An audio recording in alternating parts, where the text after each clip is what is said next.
këtë shtetëror si që është kuvendi. Siç paralajmërua një ditë më parë, Partia Demokratike e Kosovës e ka quar në veprim aksionin e saj politik për atë që e cilëson si rikthim të rendit kushtetues në vend.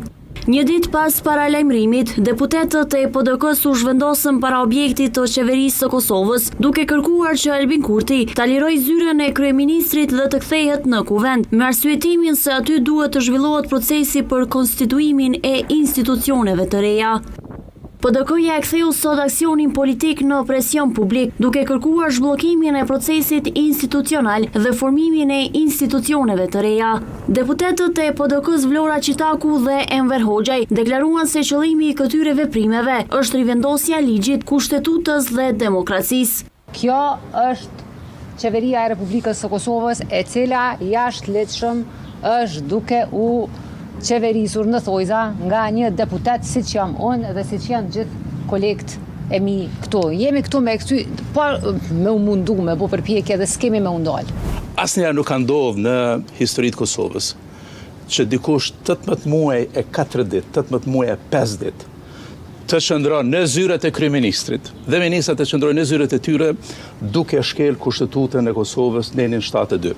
Deputetët e PDK-s u zhvendosën në kuvendin e Kosovës, ku mbajtën konferencë për media dhe kërkuan vazhdimin e seancës konstituive të premten më 14 gusht në ora 11. PDK-ja ka dorëzuar kërkesën të kryesuesi i seancës Avni Dehari, ndërsa nga kuvendi i ka bërë thirrje kryetarit të lëvizjes vetëvendosje dhe kryeministrit në detyrë Albin Kurti, që siç thanë, të lejojë deputetin më të vjetër të legjislaturës së 11 ta thërrë seancën.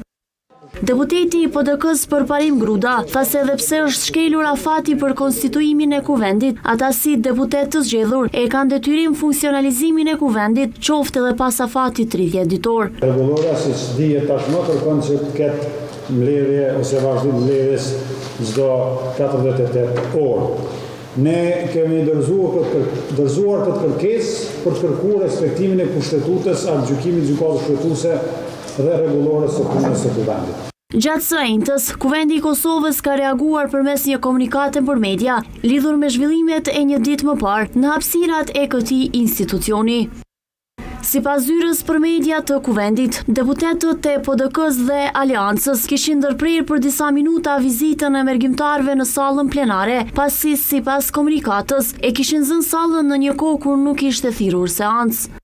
Deputetja Blerta Deliu Kodra e ka cilësuar këtë deklaratë si skandaloze, duke kundërshtuar mënyrën se si kuvendi e ka paraqitur praninë e deputetëve në sallën plenare.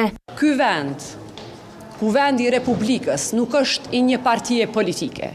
Kuvendi i Republikës i takon të gjithë deputetëve të zgjedhur të parlamentit, të cilët janë betuar në këtë parlament.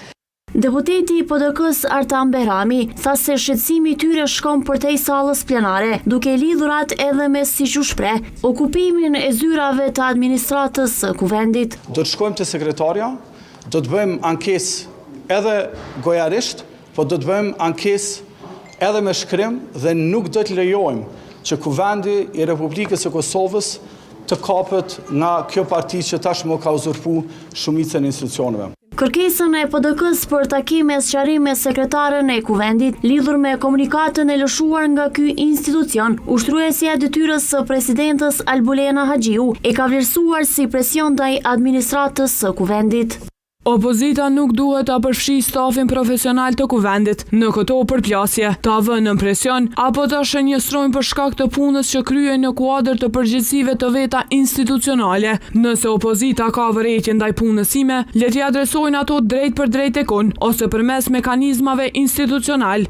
Nuk është e drejtë që zyrtarëve profesional t'u atribuohen motive politike apo të krijohet përshtypja se ata i shërbejnë një individi apo një subjekti politik vetëm pse po kryen detyrat e tyre. PDK-ja kishte dorëzuar një kërkesë të ngjashme edhe 2 ditë më parë për vazhdimin e seancës konstituive, por ajo nuk është proceduar deri në thirrjen e një seance. Nga lëvizja vetëvendosje kanë deklaruar se seanca nuk duhet të thirret pa u arritur paraprakisht një marrëveshje mes partive politike. Seanca konstituive 6 gushtit mbeti e pa përfunduar, ndërsa procesi i konstituimit të kuvendit ka mbetur të zgjedhja e kryetarit dhe nënkryetarëve. Kryeministri në detyrë Albin Kurti kishte kërkuar 2 herë shtyrjen e seancës me arsyetimin se nevojitet kushtesë për të arritur një marrëveshje të mundshme për presidentin e vendit. Vendimi